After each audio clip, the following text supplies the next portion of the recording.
This is KMCV Channel 7, the only local channel covering all of the CNMI.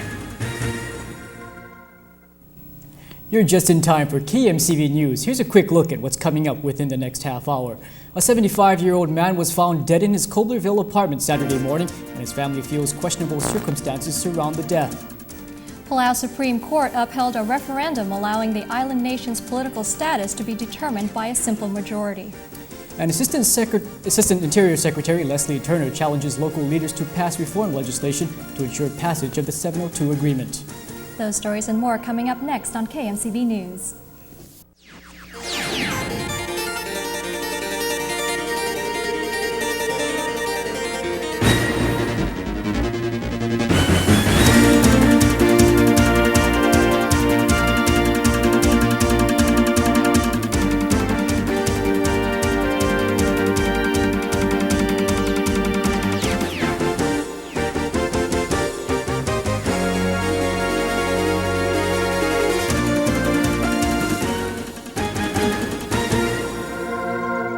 Good evening and welcome to the Tuesday cast of KMCV News. I'm Glenn Wakai. Thanks for joining us this evening. I'm Nanette Miranda. We'll have weather and sports later on in the cast, but first, topping our newscast this evening.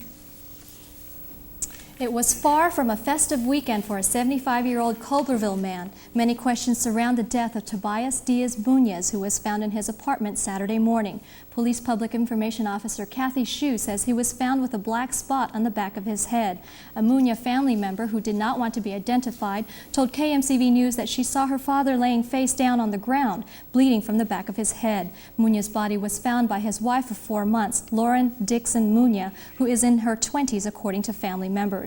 They went on to say Mr. Munoz was a taxi driver at the Grand Hotel where he met Lauren Dixon. Dixon Munoz was brought in for routine questioning by police officers along with neighbors in the building. Shue says that Dixon Munoz told officers that she saw her husband last alive around midnight and that he was drinking at the time. An autopsy is scheduled for 8:30 tomorrow morning. Great changes for the Republic of Palau could be forthcoming. Late last week, the Palau Supreme Court upheld a referendum allowing a simple majority to approve the compact. Those against the change sought to maintain the 75% approval requirement. The Republic of Palau is the last UN trust territory. The passage of the compact will politically align the islands to the United States. These green islands could be seeing a lot of green in the near future. President Nakamura's Special Assistant Roman Llanos says the compact will provide economic assistance in the neighborhood of $900 million over the next 50 years. A relationship, it spells out the future political status for Palau in free association with the United States. It's an agreement between the two governments. The referendum awaits approval by the Palau National Congress. Then the measure needs to be signed by the president.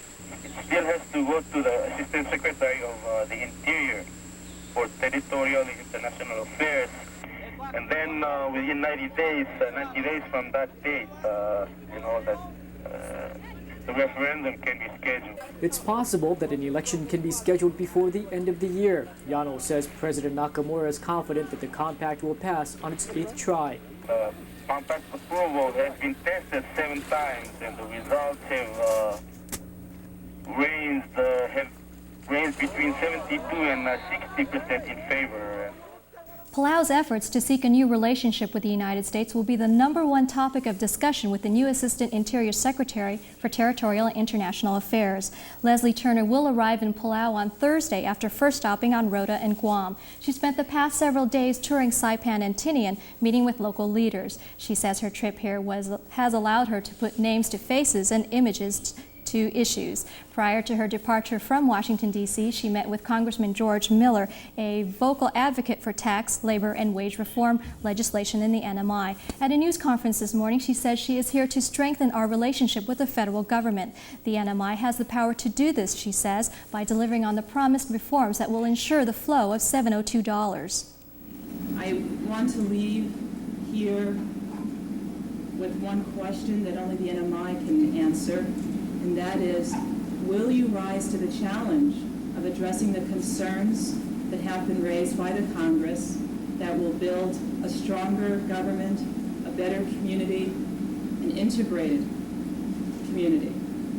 and only you can answer that. And I implore you and I beg you to do that. I want to thank the governor and lieutenant governor for their time with me, for their willingness to work with me, and to work with Washington to build that bridge. And I invite all of the leadership here in the NMI to be part of that bridge building process. Governor Lorenzo de Leon Guerrero says he is working with the legislature on the proposed reforms that would help satisfy U.S. congressional concerns and improve our relationship with D.C. But he needs Turner to use her new knowledge of the region to help us in Washington as well. We'll show you as well that we'll find solutions to see to it that a relationship between the CNMI and the federal government will come much closer. We assure you as well that we want to work as a partnerships in many of the issues, and we ask your advice as well. At the same time, we want your office to be the advocates to the Congress for CNMI as well.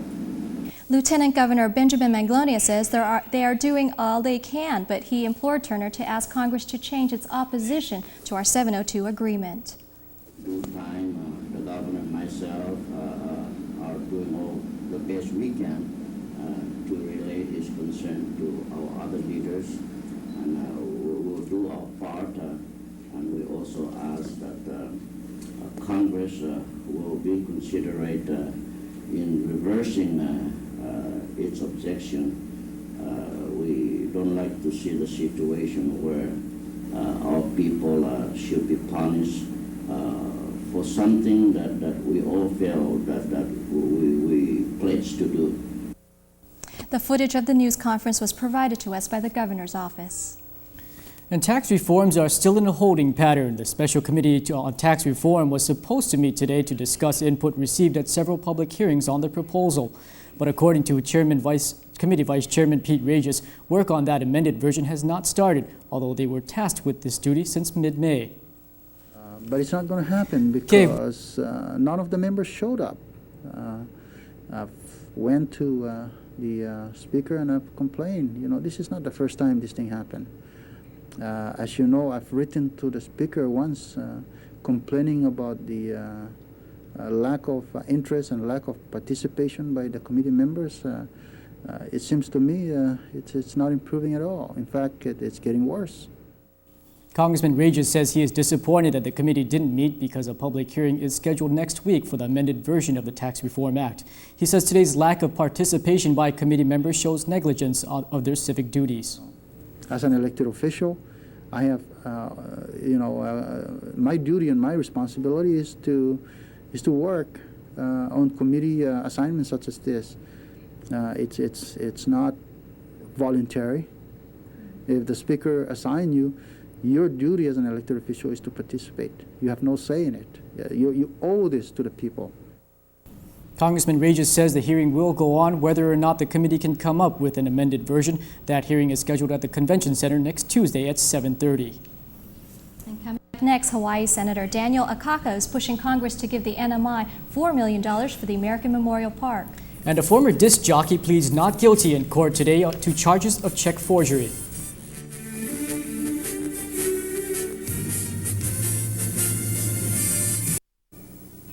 As crews push to complete the American Memorial Park for next year's 50th anniversary of the NMI's liberation, a senator in Washington, D.C. pushes for more park funding.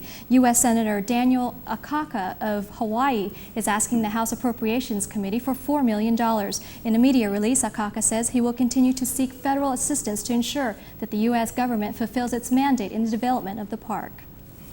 The land the American Memorial Park sits on is safe, but that can't be said about every parcel of land throughout the Commonwealth. Land disputes are compelling a number of establishments and homeowners to question the benefits of Article 12. 2 weeks ago, Japan Airlines and its affiliated companies threatened to leave the CNMI if the Nikko Hotel loses its court battle. The governor was off island when Japan Airlines made its announcement. Here's his reaction to that threat. Japan Airlines has been a big contributor to the successful growth of tourism in the CNMI, but their recent threat has placed a dark cloud over the Commonwealth. Governor Lorenzo de Leon Guerrero says if JAL decides to fly over Saipan, the economy would be shattered. Because we're relying heavily from Japan economy, I think it's only proper for us also to be concerned, and I hope that matter can be resolved soon. Guerrero sees that some people may be exploiting the intent of Article 12. He says landowners and developers need to enter into clear lease agreements. And not to be used the Article 12 as sort of a scapegoat issues, or concern. With well over $100 million worth of investments at stake, Guerrero doubts if Japan Airlines is just crying wolf. We are serious about they addressing at this time, and I hope the court would come out with the ruling fairly enough to protect both the landowners as well as the investors alike. Guerrero hopes to sit down with JAL management to work out any possible solutions. We want JAL and NICO, likewise, the affiliated group of companies, to approach this on a partnership approaches. In court news today, Paul Palacios is back in jail and being held on $75,000 bail. He appeared for a hearing in Superior Court this morning after being arrested Saturday for disturbing the peace, harassment, and resisting arrest. Palacios was apparently bothering two people, one of which was the woman who had filed, then dropped kidnapping and rape charges against him earlier this year. Assistant Attorney General Cheryl Gill says Palacios was released on his own recognizance shortly after Saturday's arrest, but she says he went back and harassed one of the two victims. Palacios was then rearrested. He is set to appear in court again on Monday, July 12th. And despite facing 2 counts of forgery, former radio personality Cody Young says that, quote, everything will work out all right, unquote. He appeared in Superior Court this morning to enter a plea of not guilty to those same charges. Young was released from jail last week after his landlord posted his bail. The former DJ, known on the air as Rick O'Shea, allegedly opened a bank account last month with 2 stolen cashier's checks. He then tried to withdraw several thousands of dollars from that account on the same day when he was arrested. Young is scheduled to appear in court again on July 26 for a status conference. New procedures at the Puerto Rico dump are improving the Sinamai's waste management program. That's according to the Department of Public Works.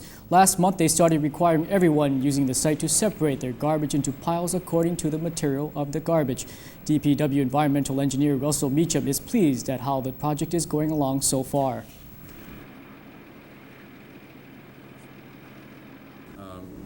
The main points we're trying to emphasize, though, is we're trying to promote recycling. There are a lot of business and economic opportunities out there for recycling and recycling businesses. So we're trying to help that along. We're trying to reduce the volume of waste that goes into the dump. And then we're also trying to just eliminate the burning and eliminate the odors. And the only way you can do that is by covering the waste up with soil. And the separation process helps us do that. The separation of waste oil will continue until the Marpi landfill project is ready. Residents and businesses may be separating their used oil but dumping it in the wrong place. According to the Commonwealth Utilities Corporation, people are still placing their waste oil into the public sewer system. CUC officials say the harmful practice kills bacteria that's needed to properly treat raw sewage. It also exposes site workers to harmful substances. CUC crews detected oil last week at the Satagtasi treatment plant and responded to the emergency by adding 2 pounds of bacteria. Because there are large amounts of oil showing up at the plant, CUC officials believe that businesses are the main culprits of the illegal activity. They suspect auto repair shops and businesses that use generators and septic tank collectors. CUC is closely monitoring all discharge holes. Those caught illegally dumping used oil into the public sewer system face fines as high as $11,000 for each and every day of the offense. The Division of Environmental Quality recommends storing waste oil until a proper way of disposing it is found. And joining me now is Willie. Willie, what do you do with your waste oil? Glenn, I don't have any. I don't have a lawnmower. I don't have a car. Don't have any waste oil.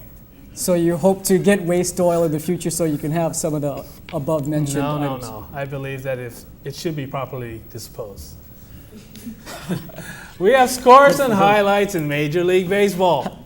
And the Grand Hotel wins on the charity line.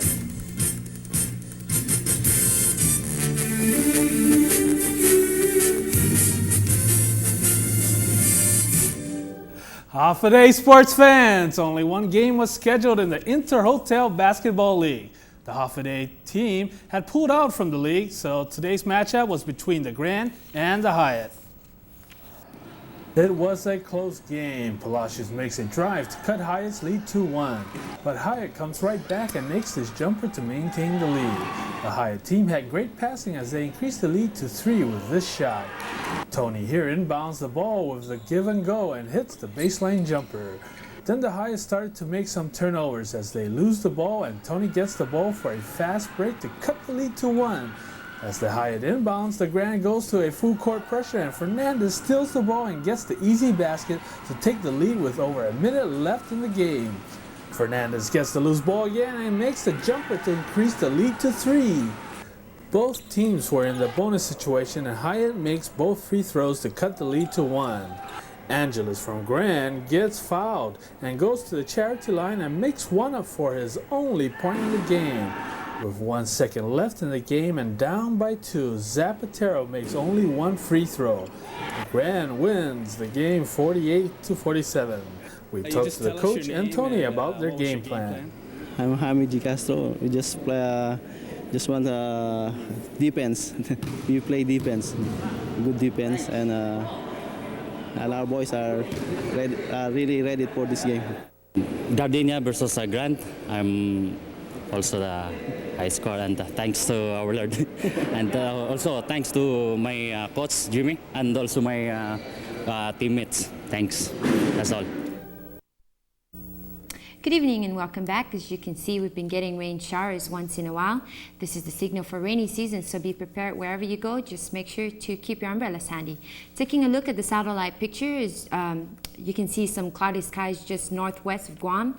This convergent wind flow is an upper level disturbance which produces mostly cloudy to cloudy skies with rain showers and thunderstorms. And the rest of the vicinity along with Philippines also has a cyclonic circulation which produces cloudy skies and rain showers and thunderstorms.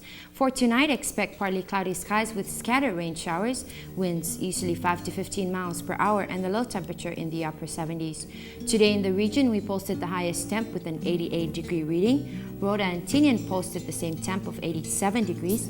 Palau was under mostly cloudy skies with 82. Our neighboring Guam posted 88 degrees, Yap was 84. Majuro along with Ponape also posted 87 degrees, and along with Chuuk with an 87 degrees. Moving to other Pacific destinations. In Manila, hazy skies continued to move in with 84 degrees. Honolulu was under cloud covered with 89. Hong Kong was under mostly sunny skies with 86 degrees. Tokyo was rained in with 66, Seoul posted an 81-degree reading. Taipei's temperature was 88, and down under in Sydney, Australia, the temperature was 61 degrees under cloudy skies. Seas tonight will be slight to moderate, 2 to 4 feet. Surf conditions 3 to 5 feet northeastern clockwise through southern beaches and reefs, and 1 to 3 feet elsewhere. Our first tide this evening is due up at 10:31 with a high of 2.4 feet, and expect the next tide hours later at 3:54 tomorrow morning with a low of 1.4 feet. The sun will set at 6:52 and sunrise tomorrow morning will be at 5:59.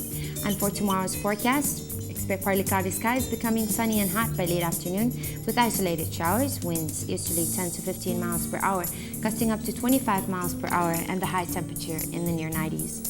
And that's it for our weather report. Well, all that rain sounds really good, Vic. I know that we still have to conserve water, though. It doesn't mean that the drought is over. It takes at least 15 to 30 days for the water to actually sink down to the water wells. So still keep conserving. You guys still conserving, right? That's right. Good. Well, that's all the time we have for news tonight. On behalf of the entire KMCV News team, thanks for joining us. We'll see you again tomorrow night. Good night.